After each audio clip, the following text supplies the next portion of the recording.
mayambu ahan ba magtada kanglele pung original gi maikadagi bisok khaira pamna taram noksari ngasi su aseng mathok ba wari ma mayam gi mafam da khudol tamjaraga haiduna puduna laksari wari asi lethok sarpa matamda soikiba langkiba kaya yarobasu mayamna nungsibiduna ngakpi yu haiduna ajari aduga amana channel asibu mapung phanba matamda suru yabiboina adumadumna like amadi subscribe share to biram haiduna ajari subscribe to ba matamda adumadumna bell icon to on to biram matangi wari thagalapa matamda adumadumgi phone da phangnabagidamagta adudi wari sia hongnaba tawjaragi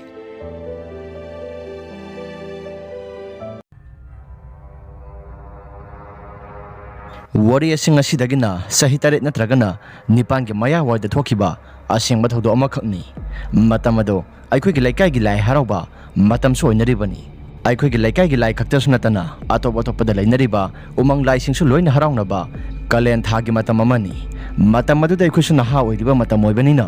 aikhoisu harau kumaisi asuke mati yamna pamjaba maramna atop atopada haraunariba lai harauba singdusu aikhoina loina yengba satlami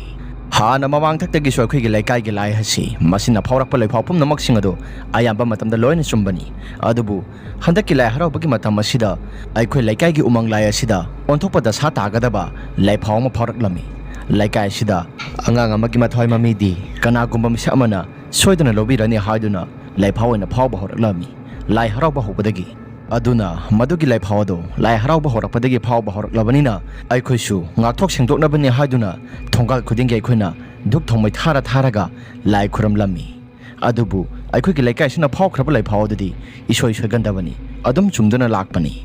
adubu kari tholaga ba hairaga aikhoi mayam asi wakhalda isa isu singado phajin punsilaga wakhalda sectionna laikai gi umang lai ase aikhoina ithanungda sejetna khurum lai phawdo he phawkiba matamadagi horaga aikhoigi imana sak thonga nongmadi asumna hairaklammi karibu tholaga banu khangdre handakte aikhoigi lai phawasi yamna tamthiba mongda phawkhre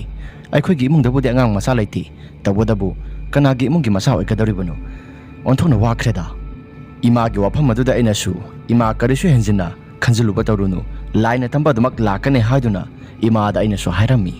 madugi matong tarakpada aikhoisu numit adu asmasum hokibana lairoi numit adu yawraklei lairoi numit asi aikhoisu atopa laikada lai harauba yengbadi amata chatlamde kumai harau sumaya mama lainaribani adubu lairoi numit ni aikhoisu aikhoigi laikai doina yenglasi hairaga aikhoi mayam so hainarami masigi matung tarakpada aikhoisu laikai gi lairoi asida yenglingai matam adu maktada laikai asida masak yamna nungsiba angang masa ama lei angang adu laikai sina su hana su khara singnaba nisa pusa khara chai haduna singnaba nupa amana angang adu dukan manakta pamlaga asapot pijarami adu boy khodi kaya kan hena thudongna khanjilubadi tawrude angang adu aikhoina ngihaktangi matung aduda angang adu uba phangkhidre adamna uba phangdaba matam aduda pamkhriba mida aduna sumkhradi bhaba laikai sida khara su nisa sai haduna mak lebu nupa oibanina aikhoi mayam su khoijang duna thiba horakle yumgi mioi singna su angang adu koithi thiba horakle adamna aikhoina thinaringai matam aduda lairoi numiki laibau saba hogadaba horapa matam adu maktada lai tonglaktuna nakhone thiriba angang adu laikai gi wapal yamna sauba wapal amagi marumda angang adu yamna ona thoina angang adu gi mathoi mami aduna kaptuna khanglaga yumgi miyoising kokduna leire hairaga aikhoi mayamda laiphawoina phawraklami adumna phawrakpa matawdu da kari matawno hairaga aikhoina laikai gi khwaidagi sauba wapal marak aduda sangsilaga muktangdi yengsia hairaga aikhoina yengluba matamda angang la karino khangdaba ama aikhoina mai kapsinduna yengba matamda wapal marungi manung thangba sarupta angang ama ubrakna silaga taraga leiribida aikhoina uba horaklami adumna hek urapa matamaduda masa khara paba imanaba amani changlaga manungda tariba angang adu lokthorakle adumna loktholapa matamaduda angang adugi phibamadu kusu kumen kakto pumu muraga laikhom lainangna mamai mami singadu loina tairaga mayadasu laingoi mayam ama loina yawraga angang adu sor honba ngamdana laikhom marak aduda namsilaga halamba mali madugi matawaduda angang adugi mama aduna tawriba mo mataw kaya singado angawbi kasak manari masado kolaga yamna lauraga kaplami adubu angang adugi managi sana ani maksu amata yaramdre adamna sana singado yaramdaba matam aduda ngasai angang ngasi pamlamba laikai gi nupa masado su aikhoi mayam changlaga mayumda koithi thiba horakle ꯑꯗꯨꯕꯨ ꯃꯁꯥꯗꯨꯗꯤ ꯐꯪꯕ ꯀꯧꯕ ꯂꯩꯈꯤꯗ꯭ꯔꯦ꯫ ꯑꯗꯨꯝꯅ ꯊꯤꯕ ꯌꯥꯕ ꯊꯤꯔꯕꯁꯨ ꯐꯪꯕ ꯀꯧꯕ ꯂꯩꯇ꯭ꯔꯕꯅꯤꯅ ꯃꯌꯨꯝꯒꯤ ꯃꯤꯑꯣꯏꯁꯤꯡꯗ ꯑꯉꯥꯡ ꯑꯗꯨꯒꯤ ꯑꯁꯤꯕ ꯍꯛꯆꯥꯡ ꯑꯗꯨ ꯄꯨꯁꯤꯟꯗꯨꯅ ꯌꯦꯡꯍꯜꯂꯤ꯫ ꯑꯗꯨꯒ ꯅꯆꯥꯅꯨꯄꯥꯗꯣ ꯈꯔ ꯊꯨꯅ ꯄꯨꯊꯣꯛꯂꯛꯑꯣ ꯍꯥꯏꯔꯒ ꯑꯩꯈꯣꯏꯅ ꯍꯥꯏꯔꯝꯃꯤ꯫ ꯃꯈꯣꯏꯁꯨ ꯃꯆꯥꯅꯨꯄꯥꯗꯨꯅ ꯇꯧꯔꯤꯕ ꯊꯕꯛ ꯄꯨꯝꯅꯃꯛꯁꯤꯡ ꯑꯗꯨ ꯉꯛꯄꯅ ꯈꯝ ꯊꯦꯡꯂꯒ ꯃꯈꯣꯏꯁꯨ ꯀꯔꯤ ꯍꯥꯏꯒꯗꯕꯅꯣ, ꯃꯆꯥꯅꯨꯄꯥꯗꯣ ꯀꯗꯣꯝꯗ ꯆꯠꯈꯤꯕꯅꯣ ꯍꯥꯏꯕꯗꯨ ꯃꯈꯣꯏꯁꯨ ꯍꯥꯏꯕ ꯉꯝꯂꯝꯗꯦ꯫ ꯑꯁꯨꯝꯅ ꯂꯩꯀꯥꯏꯒꯤ ꯂꯥꯏ ꯍꯔꯥꯎꯕꯗꯨꯁꯨ ꯃꯄꯨꯡ ꯐꯥꯅ ꯂꯣꯏꯁꯤꯟꯈ꯭ꯔꯕ ꯃꯇꯨꯡ ꯑꯗꯨꯗ ꯑꯩꯈꯣꯏꯁꯨ ꯑꯉꯥꯡ ꯑꯗꯨꯒꯤ ꯃꯊ꯭ꯋꯥꯏ ꯃꯃꯤꯁꯤꯡ ꯑꯗꯨꯅ ꯌꯥꯝꯅ ꯋꯥꯅ ꯆꯥꯛꯅ ꯈꯪꯂꯝꯒꯗꯕ ꯃꯌꯥꯝꯁꯤꯡ ꯑꯗꯨ ꯑꯩꯈꯣꯏꯁꯨ ꯂꯣꯏꯅ ꯈꯪꯂꯕꯅꯤꯅ ꯅꯨꯄꯥꯗꯨ ꯐꯪꯗꯕꯗꯤ ꯌꯥꯗꯦ ꯍꯥꯏꯗꯨꯅ ꯀꯣꯏꯊꯤ ꯊꯤꯕ ꯍꯧꯔꯛꯂꯝꯃꯤ꯫ ꯑꯗꯨꯕꯨ ꯅꯨꯄꯥꯗꯨ ꯊꯤꯕ ꯌꯥꯕ ꯊꯤꯔꯕꯁꯨ ꯐꯪꯕ ꯀꯧꯕ ꯂꯩꯈꯤꯗ꯭ꯔꯦ꯫ ꯑꯁꯨꯝꯅ ꯍꯞꯇꯥ ꯑꯃꯨꯛꯀꯤ ꯃꯇꯨꯡꯗ ꯅꯨꯄꯥꯗꯨ ꯄꯨꯂꯤꯁꯇ ꯆꯪꯖꯈ꯭ꯔꯦ ꯍꯥꯏꯗꯨꯅ ꯑꯩꯈꯣꯏꯗ ꯄꯥꯎ ꯐꯪꯂꯛꯂꯝꯃꯤ꯫ ꯑꯗꯨꯝꯅ ꯄꯨꯂꯤꯁꯇ ꯆꯪꯈ꯭ꯔꯕꯅꯤꯅ ꯀꯔꯤꯗꯤ ꯎꯄꯥꯏ ꯂꯩ꯫ ꯑꯁꯨꯝꯅ ꯑꯉꯥꯡ ꯑꯗꯨꯒꯤ ꯃꯊꯧ ꯃꯉꯝꯁꯤꯡ ꯑꯗꯨꯁꯨ ꯑꯩꯈꯣꯏ ꯃꯌꯥꯝ ꯆꯪꯂꯒ ꯄꯥꯡꯊꯣꯛꯂꯦ꯫ ꯑꯗꯨꯕꯨ ꯑꯉꯥꯡ ꯑꯗꯨꯒꯤ ꯃꯤꯁꯤ ꯑꯗꯨ ꯑꯩꯈꯣꯏꯅ ꯄꯦꯟꯗꯕ ꯍꯦꯟꯃꯟꯈꯤꯕꯅ ꯑꯉꯥꯡ ꯑꯗꯨꯕꯨ ꯍꯥꯠꯂꯝꯂꯤꯕ ꯃꯍꯥꯛꯀꯤ ꯃꯌꯨꯝ ꯑꯗꯨ ꯑꯩꯈꯣꯏꯅ ꯂꯩꯀꯥꯏꯒꯤ ꯃꯤꯌꯥꯝ ꯆꯪꯂꯒ ꯊꯨꯒꯥꯏꯔꯝꯃꯤ꯫ ꯑꯗꯨꯒ ꯃꯍꯥꯛꯀꯤ ꯏꯃꯨꯡ ꯃꯅꯨꯡ ꯄꯨꯝꯅꯃꯛꯁꯤꯡ ꯑꯗꯨꯁꯨ ꯂꯩꯀꯥꯏꯗ ꯂꯩꯕ ꯌꯥꯔꯣꯏ ꯍꯥꯏꯔꯒ ꯂꯣꯏꯅ ꯇꯥꯟꯊꯣꯛꯈꯤꯔꯝꯃꯤ꯫ ꯃꯁꯤꯒꯤ ꯃꯇꯨꯡ ꯇꯥꯔꯛꯄꯗ ꯑꯩꯈꯣꯏꯁꯨ ꯀꯔꯤ ꯍꯥꯏꯒꯗꯕꯅꯣ ꯍꯥꯏꯐꯝ ꯇꯧꯐꯝ ꯑꯃꯠꯇ ꯈꯪꯂꯝꯗꯦ꯫ ꯑꯉꯥꯡ ꯑꯗꯨ ꯌꯥꯝꯅꯁꯨ ꯂꯩꯀꯥꯏ ꯑꯁꯤꯗ ꯃꯁꯛ ꯅꯨꯡꯁꯤꯕꯗ ꯁꯛꯅ ꯁꯣꯟꯅꯔꯤꯕ ꯑꯉꯥꯡ ꯑꯃꯅꯤ꯫ ꯃꯃꯥꯗꯨꯗꯤ ꯑꯉꯥꯡ ꯑꯗꯨꯒꯤ ꯃꯇꯧꯁꯤꯡ ꯑꯗꯨꯗ ꯑꯉꯥꯡ ꯑꯗꯨ ꯂꯩꯇ꯭ꯔꯕꯅꯤꯅ ꯃꯃꯥꯗꯣ ꯑꯉꯥꯎꯕꯤꯒ ꯆꯞ ꯃꯥꯟꯅꯔꯦ, ꯃꯄꯥꯁꯨ ꯑꯗꯨ ꯃꯉꯥꯏ꯫ ꯑꯁꯨꯝꯅ ꯑꯉꯥꯡ ꯑꯁꯤ ꯂꯩꯈꯤꯗꯕ ꯍꯞꯇꯥꯃꯨꯛꯀꯤ ꯆꯥꯡꯗꯤ ꯍꯧꯖꯤꯟꯈ꯭ꯔꯦ꯫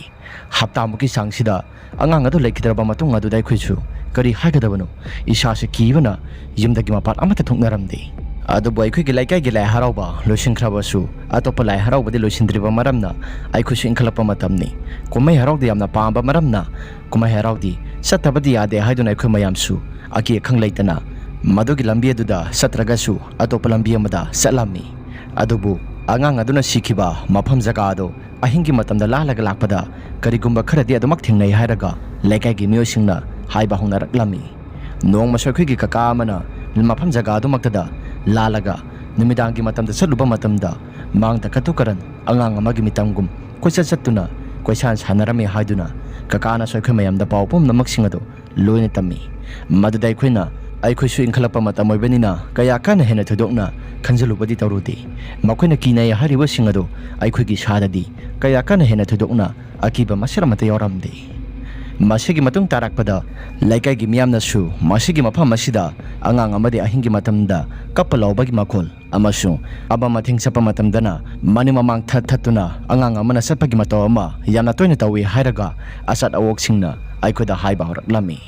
ꯃꯗꯨꯒꯤ ꯃꯇꯨꯡ ꯇꯥꯔꯛꯄꯗ ꯏꯃꯥ ꯍꯣꯏꯅꯁꯨ ꯑꯃ ꯃꯊꯦꯡꯗ ꯌꯥꯝꯅ ꯇꯣꯏꯅ ꯀꯨꯝꯍꯩ ꯍꯔꯥꯎ ꯌꯦꯡꯕ ꯆꯠꯂꯤꯕꯅꯤ ꯍꯥꯏꯗꯨꯅ ꯆꯠꯂꯤꯕꯗꯨ ꯈꯔ ꯌꯦꯡꯂꯒ ꯆꯠꯂꯣ ꯍꯥꯏꯔꯒ ꯏꯃꯥꯅ ꯑꯩꯉꯣꯟꯗ ꯍꯥꯏꯔꯛꯂꯝꯃꯤ꯫ ꯑꯗꯨꯕꯨ ꯏꯃꯥꯅ ꯍꯥꯏꯔꯤꯕ ꯄꯨꯝꯅꯃꯛꯁꯤꯡ ꯑꯗꯨ ꯑꯩꯈꯣꯏꯗꯤ ꯀꯌꯥ ꯀꯟꯅ ꯍꯦꯟꯅ ꯊꯣꯏꯗꯣꯛꯅ ꯈꯟꯖꯤꯜꯂꯨꯕ ꯇꯧꯔꯨꯗꯦ꯫ ꯅꯣꯡꯃꯗꯤ ꯕꯕꯥꯅ ꯑꯇꯣꯞꯄ ꯂꯥꯏ ꯍꯔꯥꯎꯕꯒꯤ ꯃꯨꯛꯅꯥ ꯌꯦꯡꯕ ꯆꯠꯂꯨꯔꯒ ꯍꯜꯂꯛꯄ ꯃꯇꯝ ꯑꯗꯨꯗ ꯃꯇꯝ ꯑꯗꯨ ꯈꯔ ꯊꯦꯡꯂꯦ꯫ ꯅꯨꯃꯤꯗꯥꯡꯒꯤ ꯄꯨꯡ 9 ꯇꯥꯔꯛꯄ ꯃꯗꯨꯒꯤ ꯃꯇꯝꯗ ꯕꯕꯥꯗꯣ ꯌꯨꯝꯗ ꯍꯜꯂꯛꯂꯦ꯫ ꯑꯗꯨꯕꯨ ꯌꯨꯝꯗ ꯍꯜꯂꯛꯄ ꯃꯇꯝꯗ ꯕꯕꯥꯗꯣ ꯃꯍꯥꯛꯀꯤ ꯃꯁꯥꯗ ꯀꯔꯤꯅꯣ ꯈꯪꯗꯕ ꯑꯃꯅ ꯃꯁꯥꯗꯣ ꯑꯐꯤꯡ ꯑꯐꯥꯏ ꯑꯣꯏꯅ ꯇꯞꯐꯤꯡ ꯌꯨꯝꯒꯤ ꯊꯣꯡꯒꯥꯜꯗꯒꯤ ꯂꯥꯎꯔꯒ ꯏꯃꯥꯁꯤ ꯀꯧꯔꯒ ꯆꯪꯂꯛꯂꯝꯃꯤ꯫ ꯕꯕꯥꯅ ꯇꯧꯔꯤꯕ ꯃꯇꯧ ꯀꯌꯥꯁꯤꯡ ꯑꯗꯨꯗ ꯑꯩꯈꯣꯏꯁꯨ ꯀꯔꯤ ꯃꯇꯧꯅꯣ ꯍꯥꯏꯔꯒ ꯕꯕꯥꯅ ꯀꯧꯔꯛꯂꯤꯕ ꯃꯇꯧ ꯑꯗꯨ ꯃꯑꯣꯡ ꯃꯇꯧ ꯑꯃꯅꯤ ꯍꯥꯏꯔꯒ ꯑꯩꯈꯣꯏꯅ ꯊꯣꯡ ꯑꯗꯨ ꯈꯤꯇꯪ ꯊꯨꯅ ꯌꯥꯡꯅ ꯍꯥꯡꯗꯣꯛꯂꯦ꯫ ꯑꯗꯨꯒ ꯕꯕꯥꯗꯣ ꯈꯔ ꯊꯨꯅ ꯌꯥꯡꯅ ꯆꯪꯁꯤꯜꯂꯛꯂꯒ ꯃꯩ ꯑꯣꯛꯀꯦ ꯍꯥꯏꯗꯨꯅ ꯏꯃꯥꯅ ꯃꯩ ꯑꯗꯨ ꯄꯨꯊꯣꯔꯛꯂꯦ꯫ ꯑꯗꯨꯒ ꯕꯕꯥꯅ ꯃꯩꯈꯦꯠ ꯑꯗꯨ ꯈꯦꯠꯂꯒ ꯃꯁꯥꯗꯣ ꯁꯣꯔ ꯃꯄꯤ ꯑꯃ ꯍꯣꯟꯗꯣꯛꯂꯦ꯫ ꯉꯁꯤꯒꯤ ꯅꯨꯃꯤꯠꯁꯤꯃꯗꯤ ꯑꯩ ꯁꯤꯔꯝꯒꯗꯕꯗꯒꯤ ꯍꯤꯡꯂꯛꯂꯕꯅꯤ꯫ ꯀꯔꯤ ꯃꯇꯧꯅꯣ ꯈꯪꯗꯦ, ꯃꯤꯅ ꯍꯥꯏꯅꯕꯗꯣ ꯃꯁꯤ ꯆꯨꯝꯂꯕꯖꯥꯠꯅꯤ꯫ ꯏꯁꯥꯗ ꯊꯦꯡꯅꯔꯒ ꯈꯪꯂꯦ ꯍꯥꯏꯕꯗꯣ ꯉꯁꯤ ꯅꯨꯃꯤꯠꯁꯤ ꯆꯞ ꯆꯥꯅ ꯊꯣꯛꯂꯦ ꯑꯩꯉꯣꯟꯗ꯫ ꯕꯕꯥꯒꯤ ꯋꯥꯍꯩ ꯑꯗꯨꯗ ꯏꯃꯥꯒ ꯏꯕꯥꯅꯤꯁꯨ ꯉꯛꯄꯅ ꯈꯝ ꯊꯦꯡꯂꯦ꯫ ꯑꯗꯨꯒ ꯀꯔꯤ ꯃꯇꯧꯅꯣ ꯍꯥꯏꯔꯒ ꯏꯃꯥꯒ ꯑꯩꯒꯅ ꯌꯦꯡꯅꯔꯝꯃꯤ꯫ ꯃꯗꯨꯒꯤ ꯃꯇꯨꯡ ꯇꯥꯔꯛꯄꯗ ꯉꯥꯏꯍꯥꯛꯀꯤ ꯃꯇꯨꯡꯗ ꯏꯃꯥꯅ ꯕꯕꯥꯗ ꯀꯩꯗꯧꯕ ꯌꯥꯎꯔꯒꯦ ꯍꯥꯏꯔꯒ ꯏꯃꯥꯅ ꯍꯪꯈꯤꯔꯝꯃꯤ꯫ ꯃꯗꯨꯗ ꯕꯕꯥꯅ ꯏꯃꯥꯟꯅꯕ ꯏꯕꯣꯝꯆꯥꯗꯨꯁꯨ ꯃꯍꯥꯛꯁꯨ ꯃꯍꯥꯛꯀꯤ ꯃꯌꯨꯝꯗ ꯆꯪꯍꯧꯔꯦ꯫ ꯑꯩꯅ ꯈꯨꯠꯇ ꯄꯥꯏꯗꯨꯅ ꯂꯥꯛꯂꯤꯕ ꯃꯩ ꯃꯆꯥꯗꯨꯅꯗꯤ ꯂꯝꯕꯤ ꯁꯣꯔꯣꯛ ꯑꯗꯨ ꯄꯨꯡꯉꯥꯟ ꯉꯥꯟꯅ ꯍꯜꯂꯛꯄ ꯍꯥꯏꯕꯗꯨꯗꯤ ꯌꯥꯕ ꯅꯠꯇꯕꯅꯤನ ꯑꯩꯁꯨ ꯌꯨꯝꯗ ꯇꯉꯥꯏ ꯐꯗꯅ ꯍꯟꯗꯗꯤ ꯍꯜꯂꯒꯦ ꯍꯥꯏꯔꯒ ꯃꯩ ꯃꯆꯥꯗꯣ ꯄꯥꯏꯔꯒ ꯄꯤꯠꯄꯥ ꯀꯥꯞꯂꯒ ꯂꯥꯛꯄꯅꯤ꯫ ꯑꯗꯨꯕꯨ ꯉꯔꯥꯡ ꯅꯍꯥꯟꯃꯛꯇ ꯁꯤꯈꯤꯕ ꯑꯉꯥꯡ ꯑꯁꯤꯒꯤ ꯃꯐꯝ ꯑꯗꯨ ꯃꯗꯨꯒꯤ ꯖꯒꯥꯗ ꯍꯦꯛ ꯌꯧꯕ ꯃꯇꯝꯗ ꯏꯁꯥꯁꯦ ꯇꯨ ꯆꯨꯡꯈꯤꯕ ꯈꯪꯍꯧꯗꯦ꯫ ꯑꯗꯨꯗ ꯀꯔꯤꯕꯨ ꯊꯣꯛꯂꯒꯕ ꯍꯥꯏꯔꯒ ꯑꯩ ꯏꯁꯥ ꯏꯊꯟꯇ ꯆꯨꯡꯂꯤꯕ ꯇꯨ ꯃꯌꯥꯝꯁꯤꯡ ꯑꯗꯨ ꯂꯣꯏꯅ ꯅꯥꯟꯊꯩ, ꯈꯣꯡꯗꯒꯤꯅ ꯇꯣꯟ ꯐꯥꯎꯕ꯫ ꯑꯗꯨꯕꯨ ꯑꯩꯅ ꯑꯁꯨꯝ ꯂꯥꯛꯄ ꯃꯇꯝꯗ ꯋꯥꯄꯜ ꯊꯪꯕ ꯃꯥꯏꯀꯩ ꯑꯗꯣꯝꯗꯒꯤ ꯑꯉꯥꯡ ꯀꯞꯄꯒꯤ ꯃꯈꯣꯜ ꯑꯃ ꯌꯥꯝꯅ ꯀꯟꯅ ꯇꯥꯕ ꯍꯧꯔꯛꯂꯝꯃꯤ꯫ ꯃꯗꯨ ꯈꯛꯇꯁꯨ ꯅꯠꯇꯅ tung thang ba saruk asida khongji sira siraga angang ani ahumna koisen chinduna sana bagi matawma tawraklami maduda ai isasi kibana karino matawrakli safam so amata khangdamba makai lairingai mata madumaktada mamang thangba saruk asida angang amanina tubat tuba samlaga satpagi matawma tawba horaklami mai so mata thandabanina mai masaduna kadaruni makhuna saliba singadudi kaya kan hena thudukna mayek sengna uba habududi oiramde adubu laigi mapasi yoramdagi mata madu bahogda adum tanaraklami laigi mapasi hek yoba matamdagi horaga angang singadudi makhuna satlambagi makol pumnamak singadu amata taba phangkidre adum hek tawba mata maduda ai isasi hog thaduna yumdabu yoradi haiduna yamna kan silakpani babagi paw pumnamak singase hek taba mata maduda image ibanisu ngakpana khamthengli babadu masadu selapagi ware haiduna imana su ising glass ama pithakle adugo babado sa ising phajana pijaraba matungda masagi maphamda pothaba sangkhre ai khusu tawriba mataw kaya singaduda nahangkhadi mi ge topa imungda tawba maramna ai khusu kaya kan hena thoidokna khanjaluba tawrudabani adugo ai khogi yumgi miyoi singda thogdo wathok pumnamak sing asi thengnaraklabanina ai khusu isada mi paiba amadi phawba horakle namit ado ai su phamungda changsinna tummi adubu babada ngasai makai tawrakliba mayam pumnamak sing ado wakhalda khalli angang asigi mathoi mami ado mafam jaga asida leiraba sala hoida leiram basu yaida nan makai mina hainariba pumnamak sing ado khara makai di sumlaba su yai maramdi angang adusu mahapapi aduna nampu sapuda sana thatnabagidamakta hatoklabanina angang adu ningam kaingamdana sirabanina khara makai di tawba tabani asi khalaga isu ahingi numit adumadi phanakuina tumthabadi yaramde adubo ahingi matamaduda tumthaba themna aisu adumak tumthakhre asumna mathangi numit aduda aikhogi laikai ama kalaga leiba laikai amada lairoi numit ni lairoi numit aduda lai harauba yengba salusi hairaga imanaba singaduga aikhoi mayamsi wafam kaya marom ama hainarami maduda aikhoisu yanare masigi matung tarakpada lai harauba aikhoina yengba sanabagidamagta numit aduda aikhoy mayamsu sangan jatholaga satlami adamna ngalingai matamda satlabanina aikhoy su kaya kana hena thudokna khanjalubadi tawrudi aikhoy mangani pulapna adubu nupa manga sa phase phathe di hainei adubu aikhoy ding khalakpa matam oibanina karisu hena thudokna nasungdaba makai adum satlami aikhoy manga adu mafam jaga do phawraga sapa matamda aikhoy mari manga subanina kaya kana hena thudokna akiba haibadudi oiramdi ngalingai gi matam su oibanina ngalingai gi matamdadi laikai gi miyoi singado mafam jaga asida phawraga damak satlami adubu numidangi matamdadi hairiba mate asi phawraga satnaba matamda kanagumba amatana ngamnaba natte asumna atopagi lairoi numit adusu aikhoina lairoi mafam aduda hida khara thakchilaga aikhoisu lai haraubagi tangkhul sabadu aikhoina yengse hairaga tangkhul saba phaw aikhoina yenggadabani haiduna yamna wana tangkhul sabadu ngairammi madugi matungda laigi thoramadussu mathang tawrakpana tangkhul sabadusu yawraklei tangkhul sarakpadu yawba matam aduda aikhodi asuki matik yamna nungaiba haibadu oirammi imanaba aikhoi mari mangasi yamna langduna tangkhul sabadu thawai dana yengcharammi yamna su nungaikhiba matam amani tangkhul saba hairiba laigi thoramati asi thaingai gi matamdagi hauraga umang lai harauba maitegi umang lai haraubada tawdaba yadraba laigi thoram ama tawraga ngasi maksu pangthoknaribani masina takli singmi tami masimanauni haibadu asumna aikhusu tangkhul sabadu yengba yaba yenglaba matung aduda ahingi pung ama makhai tarakpa madugi matam aduda tangkhul sabadu loisilli tangkhul sabadu loisilabani naikhusu yumda hanabagidamakta imanaba mari mangado aikhoina salasya hainaraba matungda yumda hanabagidamakta aikhoina khong thangba horaklei adubu aikhoina yogi nisado khara ngauriba maramna yumda halakpa matamda ngasai tangkhul sarubagi nungaikiba mayam singadu wari li duna aikhoi mayamsu lakpa honaraklami asumna lakpa matam aduda aikhoi gi laikai si yoksilakle aikhoi gi laikai si yoksilapa matamdadi kanagumba amata chanaba amata unaramde aikhoisu tawriba mong mataw kaya singaduda aikhoisu nisa khara di panbanina isada akiba masaramta yaudana asum lakpa horaklami aikhoina asum lakpana aikhoi laikai gi umang lai leiriba maikai adomda yawrakadorabani umang lai leiriba maikai asumda yaudringai matam adumaktada angang adu sikhiba wapal pareng adu madu laikadoribani madu yawrakpa matam aduda imanaba boinaudu masado karino khangdaba amana apha punnare hairaga aikhoi mayamda haiba horaklami adumna hairakpa matam aduda aikhoi mayamna su imanaba boinauda adugumba katuk karanadu hairakanu नुमिदांगी मतमने मसी नसादु निसासु खरा खरा ngawribani na aikhoi mayam da khairakanu hairaga aikhoi mayam so hairami madada imanaba boinawsu masada karigumba amata wa makha ta daba makhai aikhoi na hairibu pumnamak singado mahaksu tominna lambi aduda safam thokpa dum salami masigi matung tarakpada asum khajik khajik lakpa maramna angang adu hek sikhiba mafam jaga maktada aikhoi si yaurakadori khutta sumai amata paiba nati phone gi maisu kapak amata chappa nati mamang da thaliba laike mainga laduna khara khara di ui numit ado thabudi thoi adubu nona khara khara khanjimbana thadu amusu thoi aduga amusu thokta thabal gi mangala dusu laimai da kaya kan hena thodukna phangba haibadu di oiramde aikhoi mari manga su noktana khedana lakpa matam aduda angang aduna sikhiba wapal pare manung thangba saruk aduda aikhoi su yogba horakle aduna yogba horakpa matam aduda angang aduna hek sikhiba phangkhiba jaga adu maktada karino khangdaba amana sarik makholama yamna khana taba horaklami adumna taba horapa matam madu maktada aidi ngasai makai kaya so hena thodokna khanjiluba tawrodana imanaba mari aduda ngihaktang di ngai khwairaga sap sap lephalli adumna sap sap lepha matam maduda aisu imanaba singaduda ngai ko bai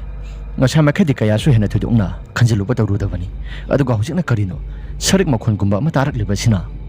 adumna haiba matam maduda laikai gi imanaba amana hajupu kaidagi sarik makhono nangsu onthokpa aikhodi amata tadi hairaga imanaba mayam singaduna haiba horaklami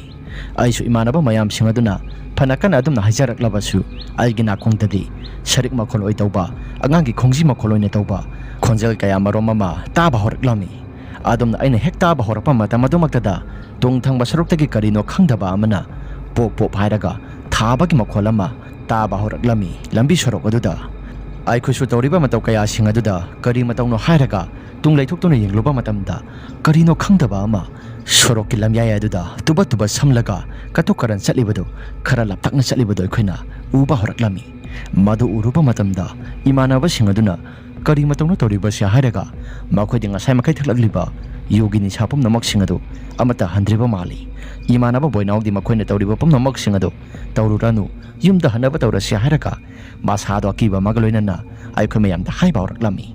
aikhoi su tawriba pum namak singadu kari matawno hairaga imanaba ahum adudi amuktang di yengluge hairaga saliba maikai domda karino khangdaba saliba maikai domda makhoina sangsilaga yengthokluri adubu makhoi su masada tawriba pum namak singaduda akiba phawraba male aikhoi tamna amuksu selakli aikhoi tamna hek selapa matam aduda imanaba boino ibanina kaidawrage hairaga hanglami matam aduda imanaba boino ibanina hangliba pum namak singadu imanaba makhoi ahum aduna asumna hairaklami as la sana pauk tamge lo isa se kibana karino ma loina tawnarabani la sasla asi hairaga makhoi ahmaduna sasya haiduna mai leithorapa matandadi aikhoi gi mamhang thangbadasu angang amagi mitamgum sap yunglaga lepaga leiribudo aikhona uba horaklami